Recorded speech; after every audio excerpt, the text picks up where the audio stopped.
All right, today we're diving into the life of someone truly remarkable, Rabbi Mordecai Sharabi.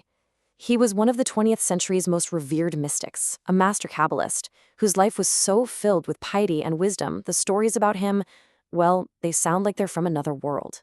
So let's just start with a question that sounds, well, impossible. Could a man with a jet black beard actually choose to have it turn completely white overnight? Just like that? Stick with me, because the answer is part of a story that really challenges our ideas about what's possible. You see, to even begin to understand Rabbi Sharabi, you have to get a sense of his stature. He was known as Zaken HaMekubalim. That means the elder of the Kabbalists. And this wasn't just some fancy honorary title. No way. It meant he was the go-to spiritual guide for the greatest sages of his time, and at the same time, for regular people just looking for his help. And just listen to who said this. This is a quote from Rabbi Ovadia Yosef, who was one of the most powerful and influential religious leaders of the modern era. For a giant like him to say, like him, there was none in Kabbalah, that's just a mind-blowing testament to Rabbi Sharabi's mastery of Jewish mysticism. But this towering spiritual figure, he didn't exactly have an easy start. In fact, his extraordinary life was really forged in some of the most intense loss and hardship you can imagine, starting way back in the ancient Jewish community of Yemen. I mean, just look at this timeline. His early life was defined by loss. His father died before he was even born. His mother passed away when he was just 2 years old.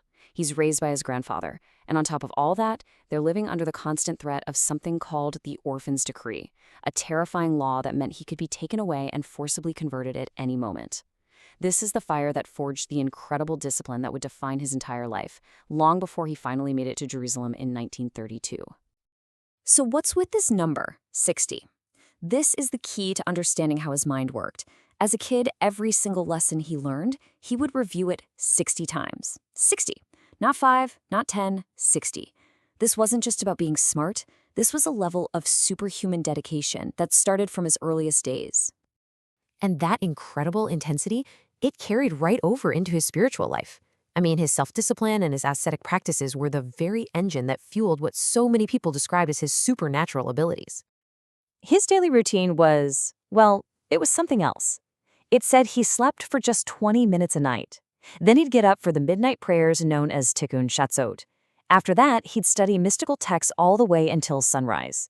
And get this, for 6 years straight, he fasted all week. He would only eat on Shabbat, from Friday evening until Saturday night. This was the foundation he built his spiritual power on.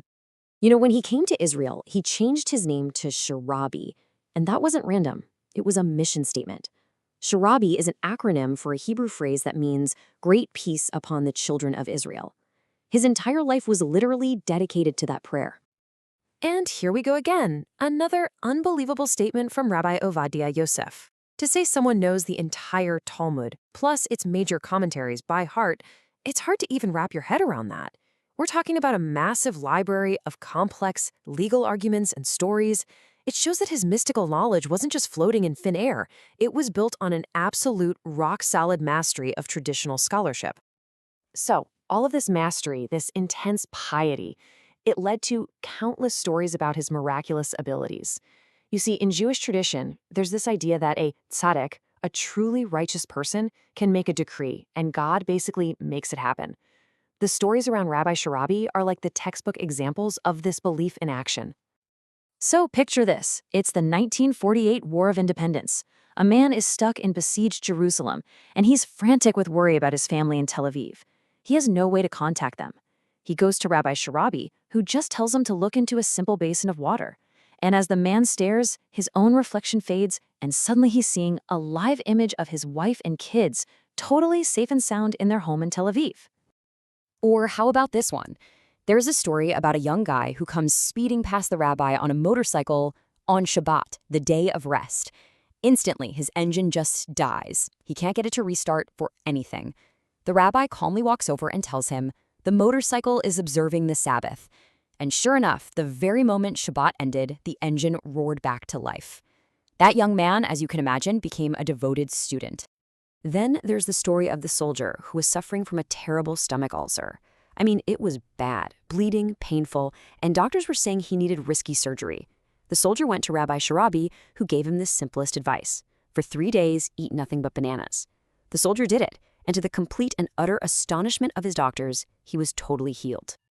And that brings us back to our first question. In 1948, during the war, recruitment officers wanted to draft the rabbi. He was still a young man with a full black beard, but he felt his true service was through his study and prayer, so he prayed. The next morning, he woke up and his beard had turned completely, shockingly white. When the recruiters came back, they took one look at this old man and just left him alone. But for all these incredible stories of power, the people who actually knew him always said the same thing. They said his most profound quality wasn't performing miracles. It was his incredible, boundless love for every single person and his deep, deep humility. And it really made no difference who you were. You could be a great sage, a famous politician, a simple construction worker, or a soldier who wasn't religious at all. In Rabbi Sharabi's tiny 2-room apartment, everyone was an honored guest. Everyone got the same warmth. This was his essence. People offered to get him a bigger, nicer home, but he always refused. He wanted to live simply, right there among the people he served. And his support wasn't just spiritual, it was incredibly practical. During the time of the British Mandate, before Israel was a state, he let one of the underground movements, the Etzel, hide a cache of weapons in his home. He knew the British would never think to search the house of a quiet, pious rabbi. He put himself in huge danger to help build the future of his people. Rabbi Sharabi passed away in 1983, but his influence didn't stop there. Not by a long shot. He worked his whole life to cultivate students and build institutions, making sure that the river of knowledge he possessed would keep flowing for generations to come. His most important legacy is the Nehar Shalom Yeshiva, which means River of Peace, that he founded in Jerusalem. This was his way of making absolutely sure that the unique Kabbalistic traditions he had learned and taught would not be lost. And that yeshiva is still thriving today, led by the students he trained.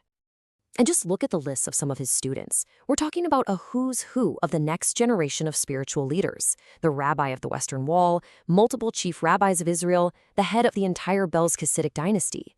His influence crossed every single communal line and shaped a huge part of Jewish leadership. Which I guess brings us to a final thought. The life of Rabbi Mordechai Sharabi was just a complete testament to spiritual discipline, to humility, and to a kind of power that seems to completely defy our modern way of looking at the world. So it leaves us with this question. In our world, a world completely driven by data and algorithms, what is the value of a life that was dedicated so entirely to the spiritual, to the unseen? That's definitely something worth thinking about.